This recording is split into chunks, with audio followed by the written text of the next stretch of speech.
Hi, කොහොමද ඔයාලට? ඉතින් අද නම් හරිම මහන්සි දවසක්. මම දැන් තමයි ක්ලාසස් ඉවර වෙලා ආවේ.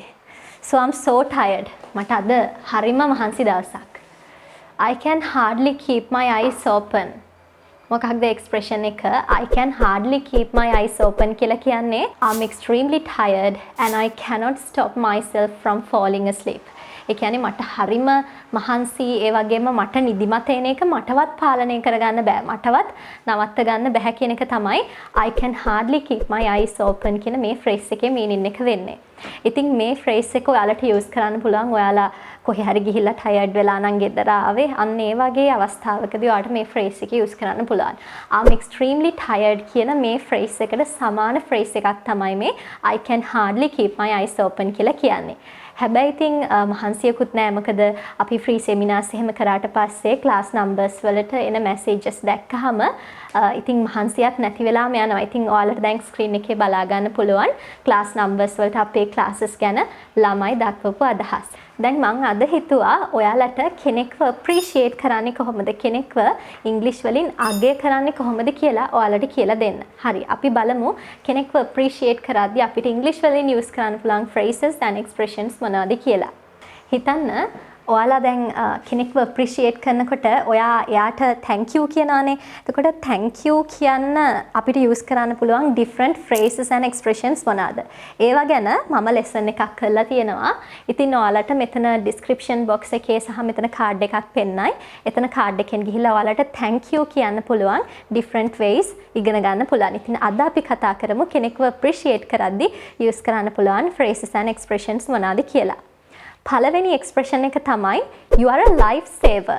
life saver කෙනෙක් කියලා කියන්නේ ඔයා මගේ ජීවිතය බේරගත්ත කියලා කියන්නේ අන්න ඒ වගේ අවස්ථාවන් වලදී you are a life saver කියන මේ phrase එක use කරන්න පුළුවන්. ඉතින් කවුරු හරි කෙනෙක් ඔයාට ලොකු උදව්වක් කරොත් ඔයාට යාට කියන්න පුළුවන් you are a life saver කියලා. දැන් කවුරු හරි හිතන්න ඔයාට life saver කෙනෙක් කියලා කිව්වා. ඔයා මගේ ජීවිතය බේරගත්ත ඔයා මට ලොකු උදව්වක් කරේ කියලා ඔයාට thanks කරනවා. ඊට පස්සේ ඔයාට reply එක විදිහට දෙන්න පුළුවන් මොකක්ද answer එක විදිහට අපිට කියන්න පුළුවන් no problem එහෙමත් නැත්නම් no worries කියලා no problem no worries එහෙමත් නැත්නම් it's my pleasure කියලා ඔයාලට කියන්න පුළුවන් මම සතුටින් තමයි ඒ උදව්ව ඔයා වෙනුවෙන් කරේ. For example, I'm running late for the meeting and you gave me a ride. You are a life saver. මට මීටින් එකට යන්න පරක්කු වෙලා තිබුණේ ඔයා මට රයිඩ් එකක් දුන්නා. You gave me a lift කියන අදහසට සමානයි you gave me a ride කියන මේ expression එකත්. ඉතින් ඔයා මාව ඔයාගේ වාහනෙන් ගිහින් දැම්මා. You saved my life. ඔයා මගේ ජීවිතය බේරගත්තා. You are a life saver. ඔයා life saver කෙනෙක්. The next expression you rock. You rock කියන මේ phrase එක අපිට මොන වගේ අවස්ථාවන් වලදීද use කරන්න පුළුවන්. හිතන්න කවුරු හරි කෙනෙක් හිතන්න singing competition එකක්. එයා singing competition එකෙන් win කරා. ඊට පස්සේ ඔයාට කියන්න පුළුවන් oh my god congratulations you rock. ඒ කියන්නේ ඔයා යන හැම තැනම ඔයා ජයග්‍රහණය ගන්නවා ඔයා එතන highlight වෙනවා අන්න ඒ අදහසින් අපිට මෙන්න මේ you rock කියන phrase එක use කරන්න පුළුවන්. හැබැයි මෙතනදී අපි you rock කියන phrase එක use කරන්නේ කෙනෙක්ව appreciate කරන්න. එහෙමත් නැත්නම් කෙනෙක්ට thanks කරන්න. අපි example එකක් බලමු. I really appreciate your support during the project. You rock. I really appreciate your support during the project. මම මේ project එක කරන වෙලාවේ ඔයා මට දීපු support එක මම appreciate කරනවා මම අගය කරනවා you rock. Thank you so much. කියන expression එකට සමානයි. මම ඔයාව මේ කරපු දේ වෙනුවෙන් appreciate කරනවා කියන අදහසට සමානයි. ඔයා මේ you rock කියන expression එක use කරොත්. The next expression cheers. අපි cheers කියන මේ expression එක use කරන්නේ මොන වගේ වෙලාවන් වලටද? හිතන්න American English වලදී ගොඩක් වෙලාවට Americansලා යාලා මේ cheers කියන expression එක use කරනවා.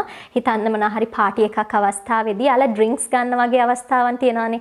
අන්න ඒ වෙලාවේදී එයාලා cheers කියලා යාගේ glasses දෙක එකට අරගෙන cheers කියන අවස්ථා තියෙනවා. හැබැයි ගොඩක් වෙලාවට British English වලදී එහෙමත් නැත්නම් Australian English වල වගේ අන්න ඒ වගේ accent එකක් තියෙන මිනිස්සු ඕස්ට්‍රේලියාවේ සහ British ඒ කියන්නේ Britain වල බ්‍රිතාන්‍ය ජීවත් වෙන මිනිස්සු මේ cheers කියන expression එක යාලගේ appreciation එක එහෙමත් නැත්නම් එයාගේ thankfulness එක gratefulness එක පෙන්වන්න expression එකක් විදිහට use කරනවා. එහෙමත් නැත්නම් යාලා කාව හරි appreciate කරන්න මෙන්න මේ cheers කියන expression එක use කරනවා.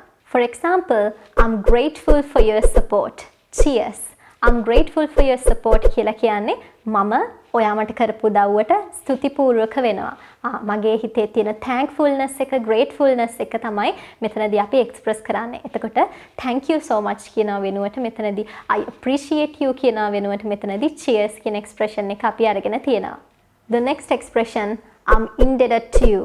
I'm indebted to you. මෙතන බලන්න indebted කියන මෙන්න මේ word එකේ B අකුරක් තිබුණාට මේක pronounce වෙන්නේ නැහැ. මේ B letter එක මෙතනදී silent letter එකක් විදිහට තමයි act කරන්නේ. එතකොට I'm indebted to you කිව්වහම මම ඔයාට ණය ගැති. කෙනෙක් අපිට මොනාහරි ලොකු support එකක් කරාම අපිට ඒ වගේ අවස්ථාවන් වලදී I'm indebted to you කියන මේ phrase එක use කරන්න පුළුවන්. For example, I'm truly indebted to you for being such a true friend.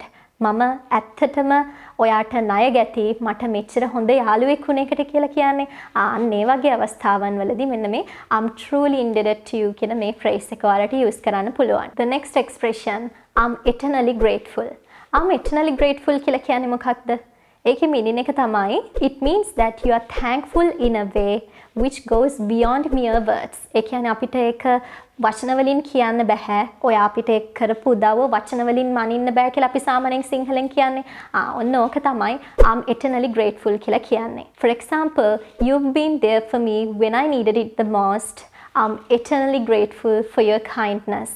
ඔයා මට අවශ්‍යම කරන මොහොතේ මං ගාවින් හිටියා. ඒ නිසා මම ඔයාට ගොඩක් ස්තුතිපූර්වක වෙනවා. Thank you so much කියනවා වෙනුවට ඔයාට කියන්න පුළුවන් I'm eternally grateful කියලා. I'm eternally grateful කියන එකටත් වඩා ඔයා polite වෙලා කියනවා I'm eternally grateful කියලා. The next expression your generosity knows no bounds. ඔයාගේ generosity එක කියලා කියන්නේ මොකක්ද? අපේ තියෙන kindness එක එහෙමත් නැත්නම් අපේ තියෙන generous ඒ කියන්නේ අපේ තියෙන පරිත්‍යාගශීලී බව කියලා කියන්නේ.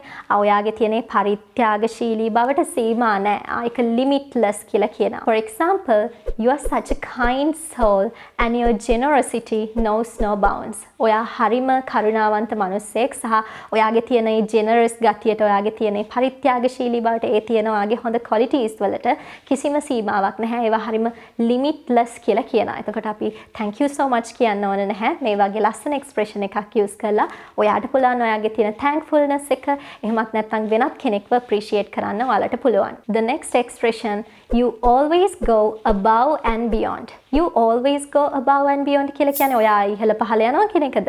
නෑ නෑ. මෙතනදී වෙන්නේ you are praising someone's dedication or commitment. කවුරු හරි කෙනෙක් ගේ කමිට්මන්ට් එක යාමනා හරි විශේෂ දෙයක් කරලා තියෙනවා නම් සමාජයේ ගෞරවයට පාත්‍ර වෙන්න ඕන දෙයක් කරලා තියෙනවා නම් එහෙමත් නැත්නම් එයාගේ ඩෙඩිකේෂන් එකට එයාගේ කැපකිරීම මෙන්න මේ වගේ දේවල් ප්‍රයිස් කරන්න වර්ණනා කරන්න ඔයාට මේ ප්‍රයිස් එක යූස් කරන්න පුළුවන්. For example, I was so stressed about the presentation and your last minute help really saved my day.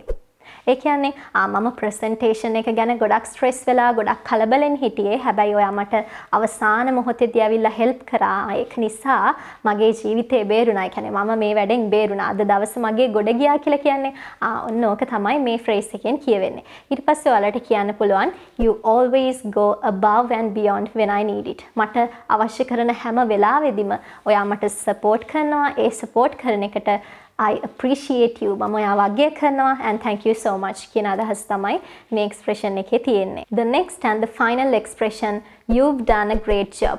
මෙතන you've කියලා කියන්නේ අපේ contraction එක you have කියන words දෙක එකතු කරාම you've කියලා අපිට pronounce කරන්න පුළුවන්. එතකොට you've done a great job කියලා කියන්නේ ඔයා හරි ශ්‍රේෂ්ඨ වැඩක් කරලා තියෙනවා. ඔයා මේ කරන වැඩේ හරි වැදගත් කියලා කියන්නේ. For example, your tutoring has made a significant difference. You've done a great job. ඔයා මේ උගන්වන දේවල් ඒක අපිට significant difference එකක් අපිට වැදගත් විදිහේ අපිට දැනෙන වෙනසක් difference එකක් ඇති වෙලා තියෙනවා. ඒ නිසා අපි thank you so much කියන වෙනුවට you've done a great job. ඔයා හොඳ වැඩක් මේ කරන්නේ. ඔයා හොඳ වැඩක් තමයි මේ කරන්නේ. So thank you so much and we are always grateful කියන meaning එක මේ expression එකේදී තියෙනවා. හරි. ඉතින් ඔයාට මෙන්න මේ expressions use කරන්න පුළුවන්. කෙනෙක්ව appreciate කරද්දී කෙනෙක් ඔයාලට මොනවා හරි ලොකු දෙයක් කරලා තියෙනවා නම් එයා ඔයාට කරපු support එක වෙනුවෙන් ඔයාගේ තියෙන thankfulness එක, ඔයාගේ තියෙන gratefulness එක express කරන්න ඔයාලට මෙන්න මේ phrases use කරන්න පුළුවන්. ඉතින් මම පුංචි reminder එකක් දෙන්නම් ඔයාලට. අපේ classes පටන් ගත්තා. ඉතින් classes පටන් අරගෙන දැනට හරියටම මාස 2යි. ඉතින් ඔයාලට පුළුවන් ඔයා grade 9 10 11 ස්ටුඩන්ට් කෙනෙක් නම් අපේ ඉංග්‍රීසි ක්ලාසස් වලට සම්බන්ධ වෙන්න මේ තිරේ දිස්වන WhatsApp අංකයට ඔයාගේ නම සහ ශ්‍රේණිය WhatsApp කරන්න. ඉතින් ඔයා ක්ලාස් එකට පරක් වෙලා ජොයින් වුණා කියලා නැහැ. ක්ලාස් එකේ හැම රෙකෝඩින් එකක්ම ඔයාට ලබා ගැනීමේ අවස්ථාවක් තියෙනවා. ඉතින් දැන්ම ඔයා කැමති නම් අපේ ඉංග්‍රීසි ක්ලාසස් වලට ජොයින් වෙන්න. ඔයාට පුළුවන් මේ තිරේ දිස්වන WhatsApp අංකයට ඔයාගේ නම සහ ශ්‍රේණිය WhatsApp කරන්න. එහෙනම් මම අදට ගිහින් එන්නම්. So bye guys. See you soon in my next videos. Lots of love for you.